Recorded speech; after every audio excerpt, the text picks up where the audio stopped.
Oh, 'di ba? At saka kung sincero kayo na ayaw nyo lang naman talagang puruhan si BP Sara, bakit si BP lang ang pinagdiskitahan? At mukhang nakakita na naman sila ng panibagong issue, mga kababayan po natin, na hina-highlight nila ngayon sa mainstream media at pati na rin sa ilang pahayagan. Ito umano ang confidential fund ng mayor pa, itong si Vice President Sara Duterte, na mas malaki pa umano kumpara sa mga malalaking syudad kaya ng Makati, Taguig at kung ano-ano pa, mga kababayan po natin. Pero ikukumpara ba nila yung nangyari sa Davao City, kung gaano ito kapispol, kung gaano tinapos ni Vice President Sara Duterte ang insurgency, kung paano niya inayos na makikipag-usap sa mga rebuilding grupo para wala nang anggulo, kung paano matiktikan mga kababayan po natin yung pagkalat ng droga diyan sa Davao City. Tandaan po natin, mga kababayan, kahit yung pulis ay may sarili silang budget para sa intel, pero kailangan pa rin magbigay ng mayor para lalong mabilis. Alangan, hingi na lang libre yung mga tumutulong na nagbibigay ng impormasyon, mga kababayan po natin. Kaya si Attorney Harry Roque ay talagang ang kanyang conclusion na pilit sinisiraan o pilit sinisira ni Romualdez itong alyansa ng Unitim, mga kababayan po natin. At yan din ang ating nakikita nung araw pa lang na nakikipag-meeting ito sa mga miyembro nitong mga makabayan or miyembro ng itong sabihin natin makakaliwa kababayan po natin. Buo na at talaga ang conclusion natin na ang kanyang plano ay di bali makikipag-alyansa sa kumakalaban sa ating gobyerno, sa kalaban ng Unitim, basta umangat lang siya, mga kababayan. Sirain ganitong kaaga, alam mo, sige, mag-ambisyon tayong lahat. Nasa atin po talaga yan. At talaga namang lahat ng politiko nais talagang tumaas pa. Tama. Pero wag naman pong ganitong kaaga. Bakit? Dahil importante nga po yung ating pagkakaisa para makamit natin yung ating mga pangako. Isa ngayon nga, sablay tayo sa pangako, isa totoo lang. O nasa ng 20 pesos na bigas. Tapos sisirain mo pa yung alyansa ng Unity. Di hindi natin makakamit talaga yun.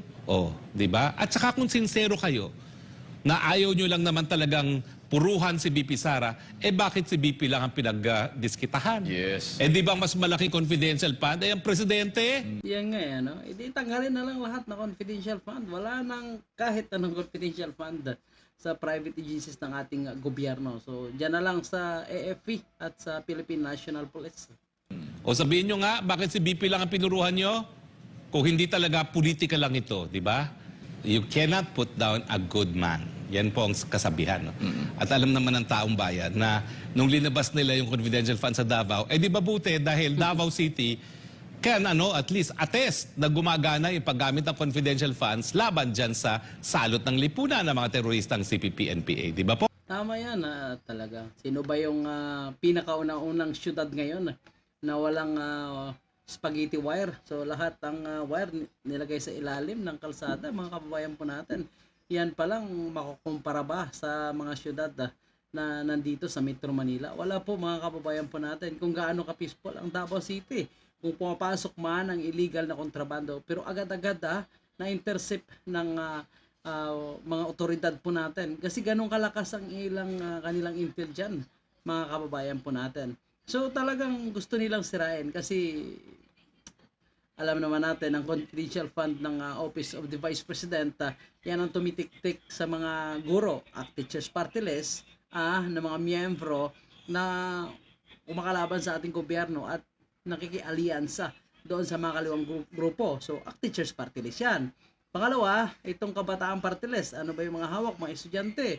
So, yan din ang kanilang mga talagang binibringwas, kanilang kinukuha ang loob para pumanig din sa kanila. So, paano malaman yan ng Department of Education?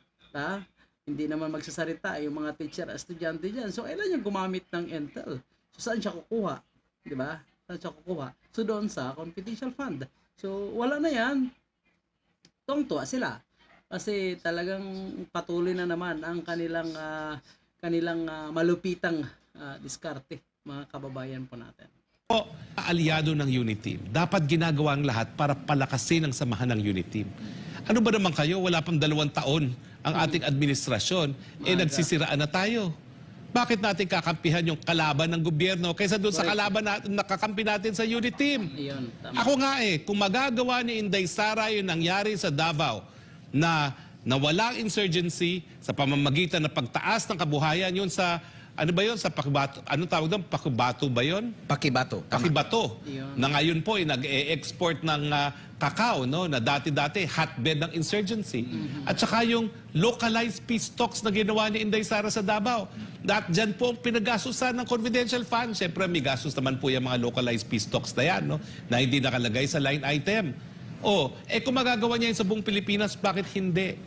Alam mo, sa totoo lang, pinuruhan siya kasi siya talaga yung patunay na kaya nating masupil ang mga teroristang. Nakapagtataka, bakit ang liderato ng Kamara sumunod naman doon sa mga kalaban ng gobyerno. So yan nga yung yung picture natin na nasa screen po natin.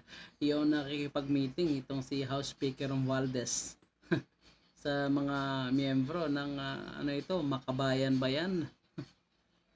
At binaliwala yung kaalyado ng administrasyon sa unit team. Hindi nyo ba alam na talagang matagal nilang linilinglan ng lipunan ang sambayan ng Pilipino? Yun lang paggamit ng dahas para magkaroon ng pagbabago. Bakit natin sila ngayon bibigyan ng suporta? Ang number 1 kalaban kasi nila sa counterinsurgency, si VP Sara. Tama. Kung hindi nga nag-iingay si VP Sara, laban dyan sa mga yan, sino mag-iingay? Ang presidente, tahimik naman. Binigay na niya yan kay VP Sara nung tinalaga niya na co-chair ng NTF-ELCAC, si VP Sara. Dapat yan, pinuprotektahan natin yung nakakabawas ng impluensya ng mga terorista sa ating bayan. So ang ganda ayan.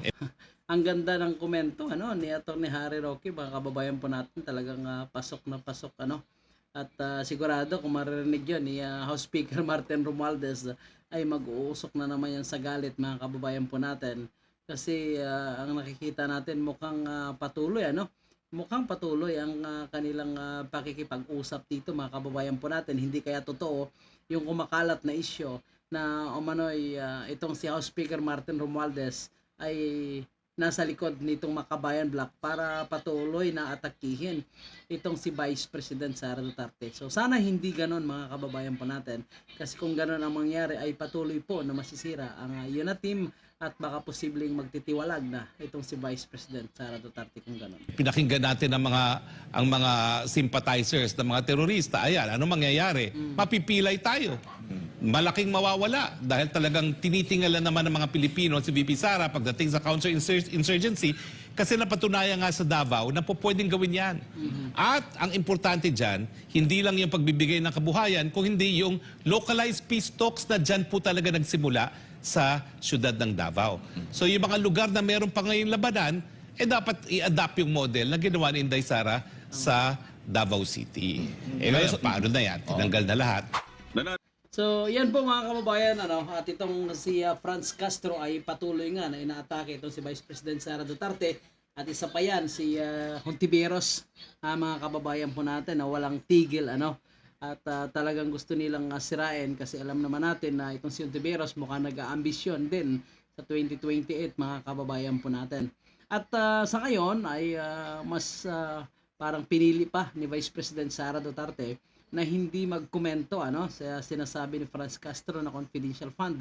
So hayaan siya na magkalkal siya na magkalkal. So kung may makuha sila, kung gusto nila talaga, di kasuhan nila or ipa-impeach nila, pakasuhan nila sa ombudsman kung may makita nga sa Commission on Audit na may pagkakamali o may anomalya sa paggastos nitong sinasabing confidential fund na Mayor Sara Duterte nung siya pa sa Davao City o bago siya naging Vice Mayor. Pero ang kuha, mga kababayan po natin, ay wala namang silang nakita o recommendation na kasuhan. Bagkos ito ay kinonfirm lamang nila na yun nga ang naging confidential fund ng Mayor pa itong si Vice President Sara Duterte ngayon. Natiling wala pang pahayag si Vice President Sara Duterte kaugnay ng kontrobersyang may kinalaman sa umano'y confidential funds mula 2016 hanggang 2022 habang siya ay naging alkalde ng Davao City sa 2 termino. Matapos ibunyag ang halagang 2.6 billion pesos na confidential funds ng lungsod sa nakaraang 6 na taon, nananawagan si House Deputy Minority Leader at ACT Teachers Party List Representative Franz Castro sa Commission on Audit o COA na suriin ang paggasto sa secret funds. Ayon sa mambabatas, umabot sa 1.23 million pesos kada araw ang aligadong gastos.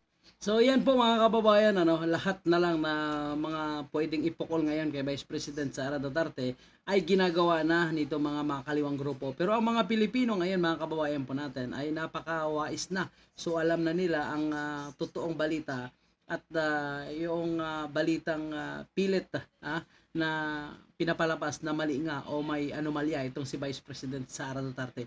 Kasi kung babasihan po natin, mga kababayan po natin, ang lumabas na survey ngayon, siya pa rin ang pinakamataas o yung pinagkakatiwalaan ng sambayan ng Pilipino pagdating sa performance, mga kababayan po natin. So, itong dalawa, itong si House Speaker Romualdez at si Bere ay bumagsak nga, mga kababayan po natin. Si Pangulong Marcos ay bumagsak din.